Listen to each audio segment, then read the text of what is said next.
में पहले की बात है। धरती पर शांति थी, पेड़ हरे थे, नदियां निर्मल बहती थीं और गांवों में लोगों के चेहरे मुस्कुराते थे। उस समय देवताओं की दुनिया भी बहुत सुंदर थी। स्वर्ग में सभी देवता अपने अपने कार्य में लगे रहते थे। परंतु एक दिन एक ऐसा समय आया जब दो महान देवताओं की मुलाकात हुई, भगवान श्री कृष्ण और भगवान गणेश जी की। श्री कृष्ण द्वारका में रहते थे। वह सुंदर बांसुरी बजाते थे और सभी को प्रेम और आनंद का मार्ग दिखाते थे। दूसरी ओर गणेश जी कैलाश पर्वत पर अपने माता पिता शिव और पार्वती के साथ रहते थे। वह बुद्धि, ज्ञान और शुभता के देवता थे। एक दिन नारद मुनि को विचार आया कि क्यों न श्री कृष्ण और गणेश जी की मित्रता कराई जाए। दोनों ही देवता अद्भुत थे और उनकी संगति से पृथ्वी पर कोई महान कार्य हो सकता था। नारद मुनि तुरंत अपने वीणा को उठाकर पहले द्वारका पहुंचे।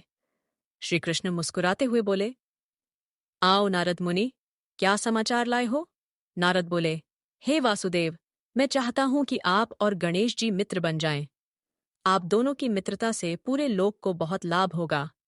श्री कृष्ण ने बांसुरी हाथ में ली और बोले, यह तो बड़ा सुंदर विचार है नारद जी। मित्रता से बढ़कर कुछ नहीं। यदि गणेश जी भी यही चाहें तो मैं अवश्य उनकी मित्रता स्वीकार करूंगा। नारद प्रसन्न हो गए और तुरंत कैलाश पर्वत की ओर चल दिए। कैलाश पहुंचते ही नारद जी ने सारा प्रस्ताव गणेश जी को बताया। गणेश जी ने बड़े ध्यान से सुना और फिर अपने माता पिता की ओर देखा। माता पार्वती मुस्कुरा उठीं और कहा, बेटा, श्री कृष्ण जैसे प्रेममय और चतुर देवता से मित्रता करना बहुत शुभ रहेगा। गणेश जी बोले, ठीक है नारद जी, मैं भी श्री कृष्ण से मिलने द्वारका जाऊंगा।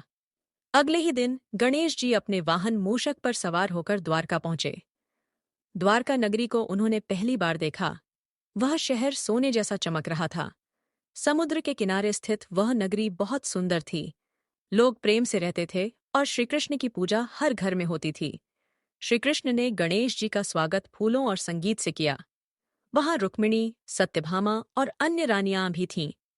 सबने गणेश जी को प्रणाम किया और स्वागत किया। श्रीकृष्ण ने कहा, हे विनायक, आपके आगमन से मेरा मन प्रसन्न हो गया है। आइए, मित्रता की शुरुआत करें। गणेश जी ने मुस्कुराकर हाथ बढ़ाया और बोले, मित्रता सच्चे दिल से की जाती है और मैं आपके साथ वह सच्ची मित्रता करने आया हूं।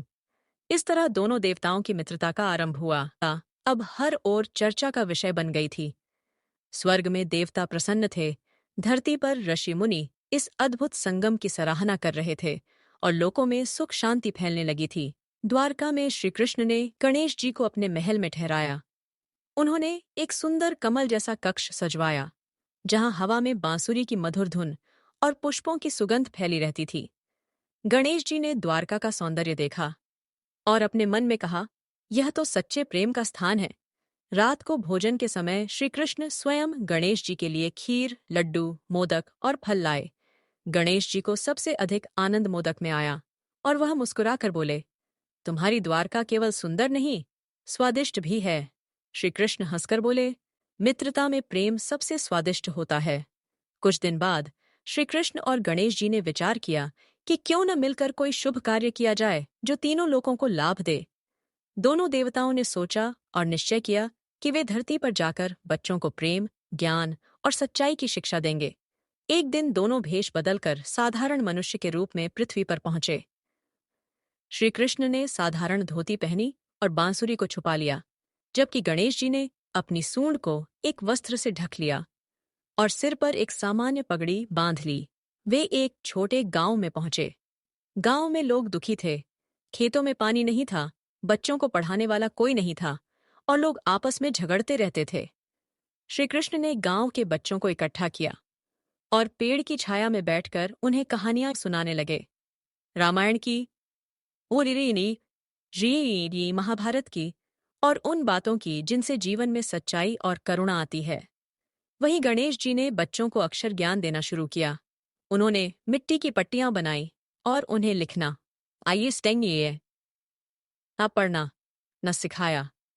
गणेश जी ने श्री से शुरू करवाया और बच्चे धीरे धीरे विद्वान बनने लगे। गांव में प्रेम फैलने लगा। खेतों में हरियाली लौट आई, क्योंकि श्री कृष्ण ने किसानों को मिलजुल कर काम करने की प्रेरणा दी। गांव की महिलाएं गणेश जी के पास जाकर भोजन और संस्कारों की बात सीखने लगीं। एक दिन गांव के सबसे बूढ़े व्यक्ति ने दोनों से पूछा, हे महापुरुषों, आप कौन हैं? आपने हमारे जीवन को बदल दिया है। कृपया अपने नाम बताइए। श्री कृष्ण मुस्कुराए। गणेश जी ने भी नजरें मिलाईं। दोनों ने एक स्वर में कहा, हम सिर्फ दो मित्र हैं जो प्रेम और ज्ञान बांटने आए हैं। तभी अचानक आकाश से एक दिव्य प्रकाश उतरा और देवगण प्रकट हुए। वे बोले, श्री कृष्ण और गणेश जी, आपकी मित्रता से यह लोक धन्य हो गया है।